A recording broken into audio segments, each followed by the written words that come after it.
नमस्ते। साल 2018 से बातचीत शुरू करते हैं। इस साल भाजपा के युवा संगठन भारतीय जनता युवा मोर्चा यानी भाजयुमो के कुछ नेताओं को ट्विटर पर ब्लूटिक मिला था। ब्लूटिक यानी जिसके नाम के आगे ब्लूटिक है और प्रोफाइल पिक्चर में जो उसकी फोटो है वही वो अकाउंट चला रहा है, ये वेरिफिकेशन है, ठीक है। तो बहरहाल इन नेताओं को ब्लूटिक मिला। अक्टूबर का महीना था।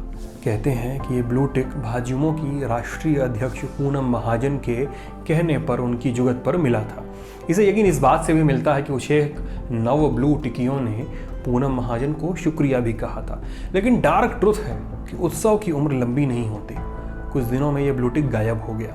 गायब ऐसा कि फिर वापस नहीं आया और जिन अकाउंट से अभी तक शुक्रिया कहा जा रहा था, पार्टी मनाई जा रही थी, उन्हीं खातों से एक हैशटैग चल निकला, एंटी बीजेपी मालवीय। इंडिया के टॉप ट्रेंड में चली गई बात। ये अमित मालवीय के खिलाफ चला ट्रेंड था।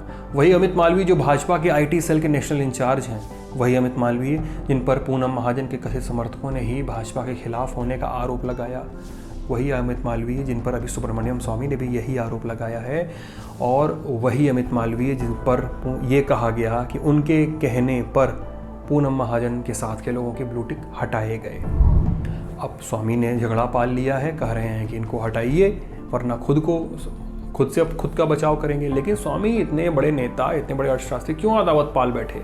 आईटी सेल है इसके पीछे, बीजेपी का आईटी सेल, जिस पर सुब्रमण्यम स्वामी की ट्रोलिंग करने का आरोप है। तो लेकिन यहाँ जानते हैं कि अमित मालवीय कौन है, कहाँ से आते हैं, पढ़ाई लिखाई नौकरी का लेखा जोखा क्या है, सबसे जरूरी बात कि भाजपा से कैसे जुड़े।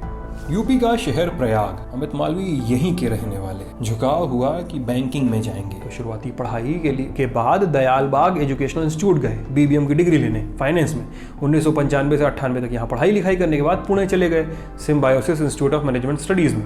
2 साल में वहाँ से फाइनेंस मैनेजमेंट में पोस्ट ग्रेजुएट का डिप्लोमा लिया। अब बन गए बैंकर। सबसे पहले आईसीआईसी बैंक में गए, वहाँ 2001 तक असिस्टेंट मैनेजर की पोस्ट पर काम किया। फिर 2003 तक एक दूसरी कंपनी कैलोन में बिजनेस एनालिस्ट के पद पर रहे। उसके बाद अमित मालवीय ने लंबी छलांग लगाई, लग गए एचएसबीसी बैंक में सीनियर वाइस प्रेसिडेंट। 7 साल तक काम किया। अमित मालवीय के जीवन में आया साल 2010, लेकिन इसके ठीक एक साल पहले 2009 में चलिए 2009 में ट्विटर पर 2 लोगों ने खाता खोला। एक थे जनवरी में अकाउंट बनाने वाले नरेंद्र मोदी, तो दूसरे दिसंबर में अकाउंट बनाने वाले अमित मालवीय। लेकिन इसी साल अमित मालवीय ने एक बड़ा काम शुरू कर दिया था। खबरें बताती हैं कि इस साल उन्होंने एक वेबसाइट डाल दी। और गूगल प्लस का पचड़ा फैला हुआ था, याद होगा आपको। उसके बीच उन्होंने एक वेबसाइट डाली, friendsofbjp.org। ये वेबसाइट सामने आई। अमित मालवीय ने कथित तौर पर राजनीति में अपनी ज़मीन ढूंढ ली थी। लोगों को लॉगिन करके वेबसाइट से जुड़ना होता था। ये कोशिश वोट न देने वाले मिडिल क्लास को वोटिंग बूथ तक लेकर आने की थी।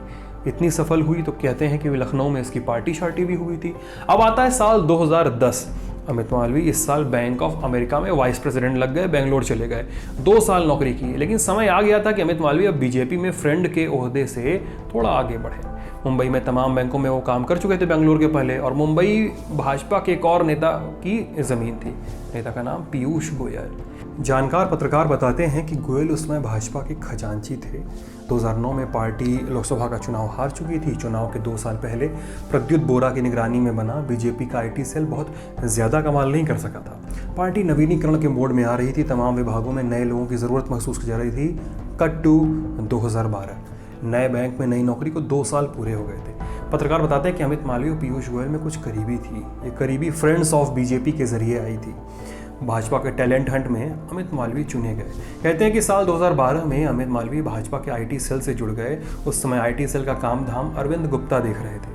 पत्रकार हैं नरेंद्र नाथ, बताते हैं कि अरविंद और अमित ने मिलकर भाजपा की सोशल मीडिया की नई स्ट्रेटजी तय की।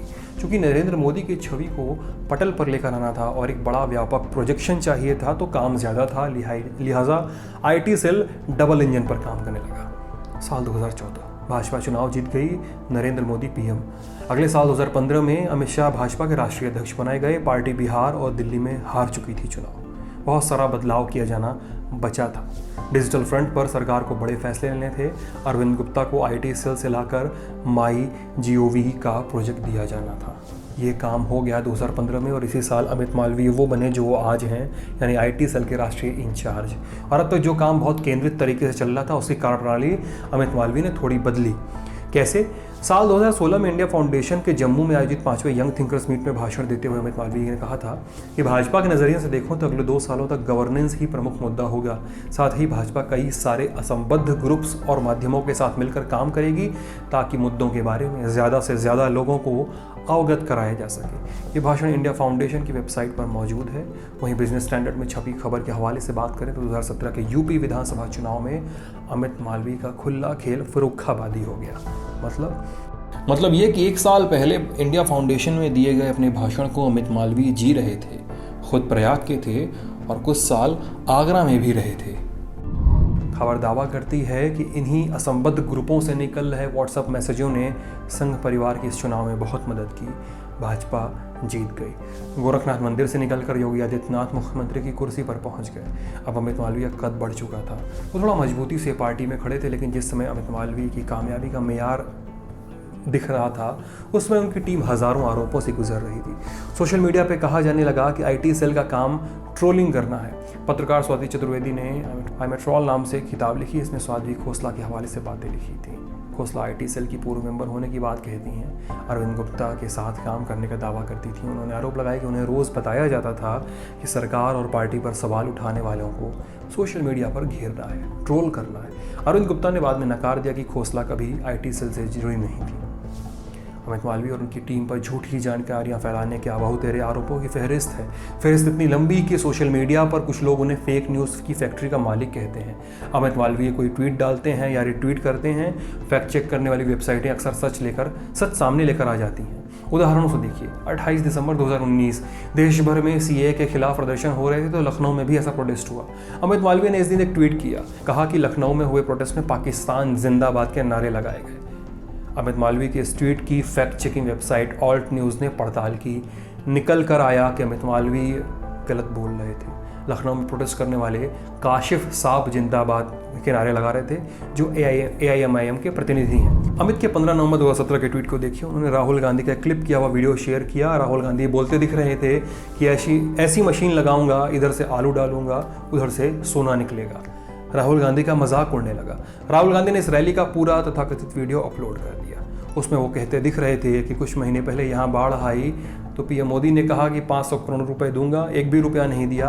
आलू के किसानों से कहा कि ऐसी मशीन लगाऊंगा, इस साइड से आलू घुसेगा, उस साइड से सोना निकलेगा। ऐसे ये मेरे शब्द नहीं हैं, नरेंद्र मोदी जी के शब्द हैं। ये राहुल गांधी का कहना था। इसके अलावा 2018 में भी चुनाव आयोग की घोषणा से पहले ही अमित मालवीय ने कर्नाटक विधानसभा चुनाव की तारीखें बता दी थी। इस पर सोशल मीडिया पर उनकी बहुत किरकिरी हुई। लोग कहने लगे अमित मालवीय लगे हाथ लोकसभा चुनाव की भी डेट बता दें। अमित मालवीय ने ट्वीट डिलीट किया। बाद में पार्टी की तरफ से सफाई दी गई कि अमित मालवीय ने न्यूज़ चैनल की रिपोर्ट के आधार पर ये ट्वीट किया था। कहने वाले कहते हैं कि अमित मालवीय भाजपा के लिए आंख का तारा है। आईटी सेल पर आरोप तो लगते हैं फेक न्यूज़ फैलाने के और ट्रोलिंग के, लेकिन वो कहते हैं ना, बदनाम होंगे तो क्या नाम न होगा। तो ये अमित मालवीय की कहानी थी छोटी मोटी। हम लेकर आए थे। मैं सिद्धांत हूँ और आप लल्लन टॉप देख रहे थे। बहुत शुक्रिया।